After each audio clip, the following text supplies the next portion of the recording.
Pozdravljeni. Velika nagrada Italije je dala en ogromen obliž na ves ranjen ponos navijačev Ferrarija. Enkratna dirka Charlesa Leclerca, kateri je dosegel svojo drugo zmago, drugo tudi zaporedno in nekako pokazal, da tudi pri Ferrariju znajo prelisičiti, znajo uporabiti strategijo, kajti tista hard pneumatika, katero so rabili v drugem delu dirke, naj bi bila tista, katera v teoriji ni bila pisana na kožo Ferrariju. A na koncu se je izteklo vse drugače, kot smo si mislili mi vsi, ki sledimo tem zadevam. A ta zmaga ima več nivojev, več pomenov. Začnimo s tistim prvim, komisarskim. Charles Leclerc je sredi dirke zletel s proge, se vrnil na njo in prišel tik pred Lewisa Hamiltona. Njegova vozniška napaka, uporabil je izletno cono, prišel je tik pred Hamiltona in komisarji so odločili, da ni bilo potrebno preiskave. Sam sem do njih zelo razumevajoč, kakšenkrat preberem pravilnik, a primer, ki smo ga videli, te dirki je na last podoben v principu tistemu, kar smo videli na veliki nagradi Kanade. So se mar zbali vrli komisarji, da bi se zgodilo kaj takega v Italiji in si niso upali pred navijače, kolikor bi izrekli kazen podobno, kot je bila tista v Kanadi? Ne vem, ampak možno je. Pač, dogodki so bili primerljivi.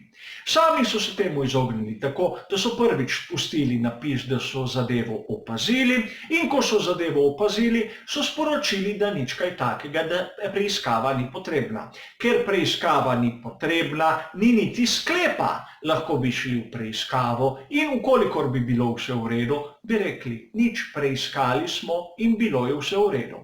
Seveda spoštujem njihovo odločitev, nič proti temu, a dvom bo ostal. Drugi nivo te enkratne zmage Charlesa Leclerca je status Sebastiana Vettela. Nima več izgovorov.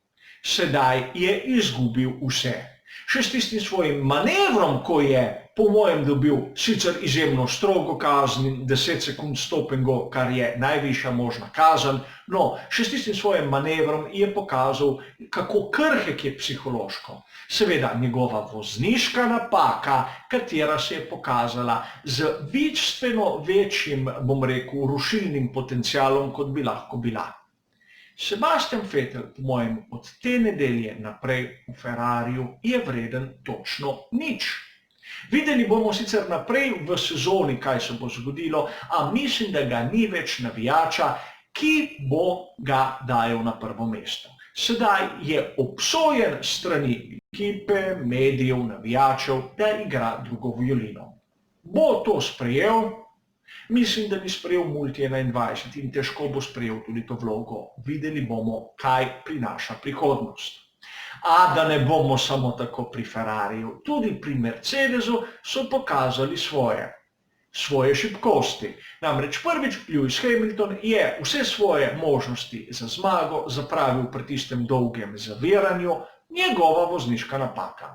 Sicer imel je potencialno boljšo pneumatiko, medium, katero nismo prepričali, da bi zdržala do konca v primerjavi s tisto hard in ritmom, ki ga je držal Charles Leclerc, a vseeno, napaka je bila čisto Lewisova, nikoli ne bomo zvedeli, ali ga bo prehitel in prav je tako, ne zasluži si zmagati, če dela take napake.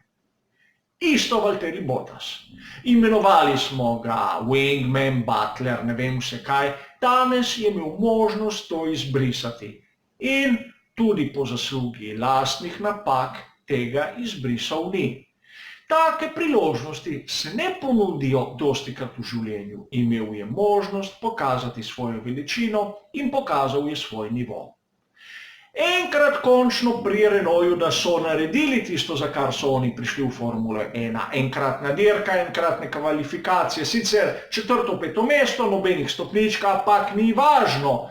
Vse čestitke za enkratno dirko, res je bilo potrebno in še na mnoga taka. Albon, dobra dirka, prišel je v točke, vse lepo in prav, a prišel je na cilj za Renaultjem. Ne vem, kako ga bojo gledali v lastnih boksih.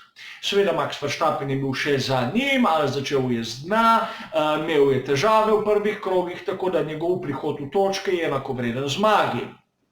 Perez, čeprav je bil v ozadju, spet močna, dobra prestava za Racing Point. Tudi Stroll ni dirkal slabo, a spet dobil tisto kazen, katera je bila upravičena na manever, ki ga je storil, a ga je spravila izven tistega območja točk. Giovinazzi, ja, ne zamenja tudi s tem točkami, ne bo spremenil tistega mnenja, ki ga imam o njem. Pač dosegel je točke, bom rekel, malce po sreči, malce po svoji zaslugi, a tistega generalno negativnega vidika, ki ga imam sam o njem, to ne spremeni. Na koncu Norris, spet dobra, solidna dirka, pač 10. mesto, ni tisto 5., ki ga je imel v Belgiji, a ima talent, je ta pravi.